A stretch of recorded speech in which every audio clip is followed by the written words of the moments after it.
Thank you again for being here.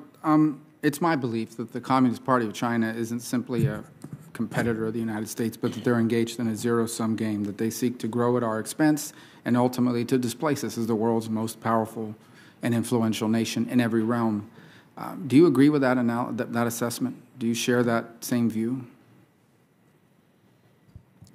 Sure. Senator Rubio, I see China as perhaps our greatest strategic competitor.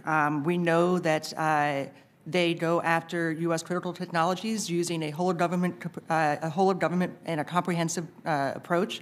We know that they use the traditional methods such as espionage, but we also know that they work with academia. They leverage the seams in our systems, whether it be CFIUS reviews or export controls, and they take advantage of those. So I absolutely agree that we are facing a significant challenge with China. Yeah, but and I get that they're a challenge and that they're not our only global competitor, or certainly our most. I guess the question really is, are they engaged in a zero-sum game, in your view? You don't have to agree with my view. I'm just wondering, do you agree that they seek to displace us to become the world's most powerful country, as opposed to simply being a competitor that wants to reach parity? Senator, that is a very good question. It's a complex one, and I do think that there is a great reason for concern that they do have an aim of displacing U.S. economic superiority, and I think for that reason it's all the more important that OIA makes sure that it provides the best strategic analysis that it can to the Secretary, and if confirmed, I will ensure that OIA will do that. So is there anything in the time that you've been working in that position, to the extent you can divulge it obviously in this setting, that leads you to be more cautious about that assessment than I've been? I mean, I've made a pretty straightforward pronouncement, and that is China is involved in a zero-sum game in which they believe either they win or we win, but we can't both benefit.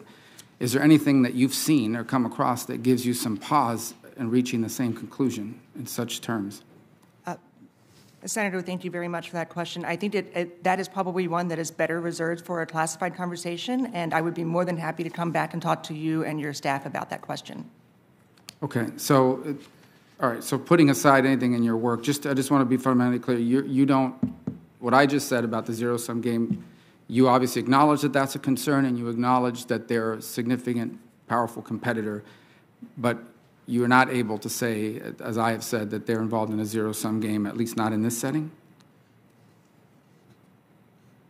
So, Senator, yes, I think I would agree with everything that you've just said.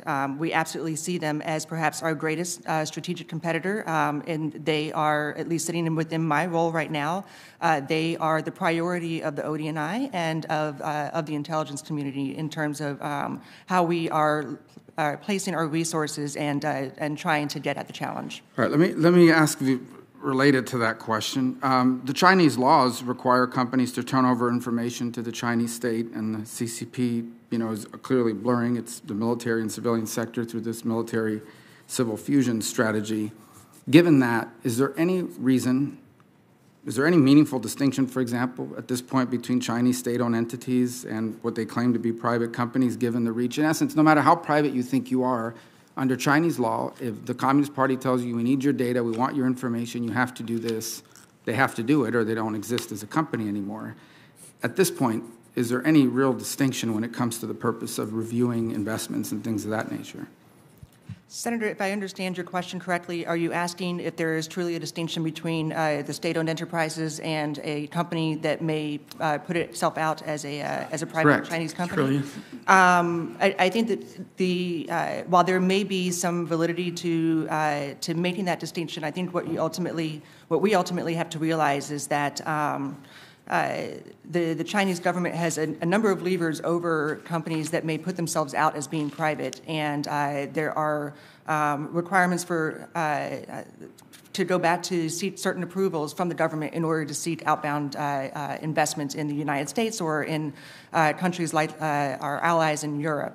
And so I think I almost wonder to the extent sometimes whether it's a distinction without a difference because of the nature of the Chinese laws, as you pointed out. Right. Okay, thank you.